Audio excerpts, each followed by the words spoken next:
Mr Speaker. I call Jan Logie. Thank you, Mr Speaker. I rise to take a call on this, the second reading of the Christian Churches New Zealand Property Trust Board Empowering Bill. And with no disrespect to the previous speaker, Maya Angelou, or the Christian Churches of New Zealand, my contribution is not going to be a long one. The outline of this bill has already been established, as has the purpose of it.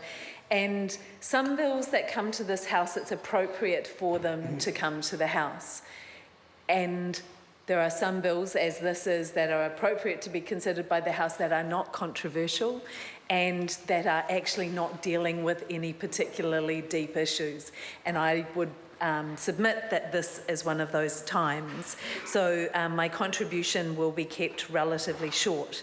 What this bill does is it's a private bill that was introduced last year by the Honourable Nick Smith to enable the repeal of the Associated Churches of the Church Property Act 1929, to dissolve the Associated Churches of Christchurch Extension and Property Trust Board, and to transfer all property powers and legal obligations from those churches, Associated Churches and Property Trust Board to a new charitable trust, which is now called the Christian Churches New Zealand Property Trust Board.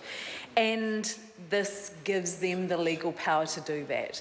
The Christian churches have asked Parliament from a decision at their conference in 2013 that we do this to enable them to be able to be more flexible on the use of their property or the proceeds from the sale of that property, because the existing Act and on our statute books from 1929 gives an impression that they are restricted only to use their money or the proceeds from the sale of property towards other property, and they want to be able to use it for other charitable Christian purposes.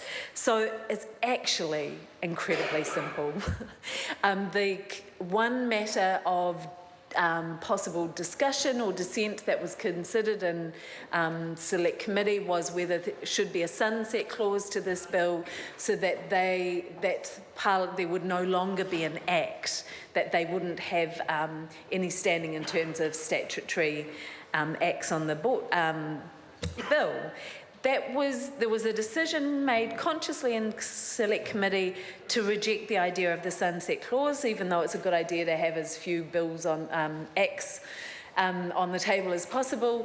But because if somebody left money in their will to this organisation, as it was written in previous legislation, and then we repealed the Act, that money would go to the public trust, when the intent of the person bequeathing it was for it to go to the Christian churches. So the only way at the moment to be sure that that money would get to them in the future would be to keep the Act on the books. Seems pretty simple to me, and so we are very happy to support it.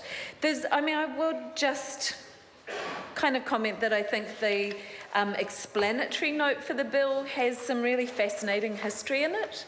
If people are interested in that contribution to New Zealand of the Christian churches and the reason that they were set up, which was, I guess, as an act of rebellion in some ways against the divisions in the churches, and they were hoping to bring together a lot of different churches under the one banner with the reference to the Bible rather than the differences of the churches. And though I did notice when I was looking up a bit more detail on that in the on Wikipedia, that I did see that actually there was still another split after that point between the churches that used musical instruments and those that chose to sing a cappella, which seemed an interesting note to me in the history.